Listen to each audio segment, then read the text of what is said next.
Harry Green writes, "Hey AMC crew, would you agree that it is always best to start the story to your film in the middle? Films like Star Wars, The Matrix, and Lord of the Rings have all started in the middle, which provides the opportunity to either do prequels or sequels. Thanks and keep up the great show."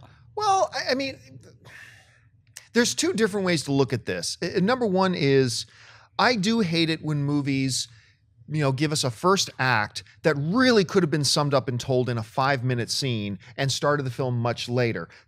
Peter Jackson's King Kong comes to mind. Actually, there's a lot of films that I feel could do that.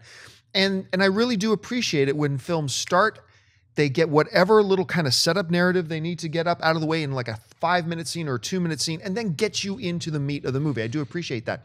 But then at the other hand, too, all movies start in the middle of a story. They all start in the middle of a story. Like, even if you're looking at the first Indiana Jones film, like Raiders of the Lost Ark. Okay, Indy's there in the jungle. Well, what led him to that jungle? What brought him?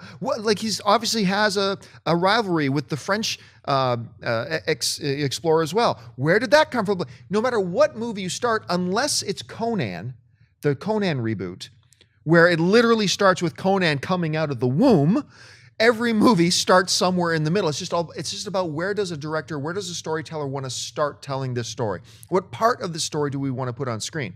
As far as it's smart doing it that way so you can set up prequels. I hate prequels. I think prequels should go away. I don't want prequels. A couple of them have been good. I'm not saying they're not, but just in general, I don't like prequels. Anyway, how would you answer this question? What about requels? Do you like those? Requels? Yeah. I agree with you. Everything starts in the middle somewhere.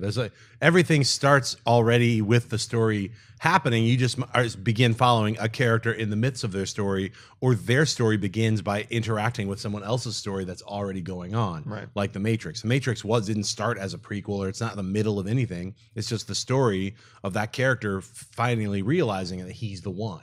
So it's sort of one of these like, oh, it's a journey type thing. And they didn't have to make the second or the third Matrixes for us to still be able to enjoy the first Matrix, which is why I consider like there's only one movie called The Matrix. The other two aren't really necessary to watch because they don't add too much to it. You already have everything you'll ever need by seeing the very first Matrix. Lord of the Rings and Star Wars, those are good case in points to say it's starting in the middle somewhere, but like I said, I think everything starts, there is no in the beginning, it's like everything just, you're in the middle of someone else's story. You just get thrown into a story, and that's how, the character's already existing, and then they are introduced to something like you might be. So you're going on a journey with them. So. Yeah, a lot of it is the world and the universe that you've kind of introduced to, because every kind of story starts at the beginning of that character's journey, but it's really more about the world, and do you buy into that world? And if you buy into that world, then you're going to want to see more stories in that world, no matter what. So, I mean, you look at something like Mad Max. Even if you've never seen any of the Mad Max movies, you can kind of go and watch Fury Road because the world is just so rich and just invites you in. And we're seeing that story. Max has had other adventures, but we're beginning at the beginning of that particular adventure. So I think it's more about the world itself versus kind of where we start in that character's story. Yeah, absolutely.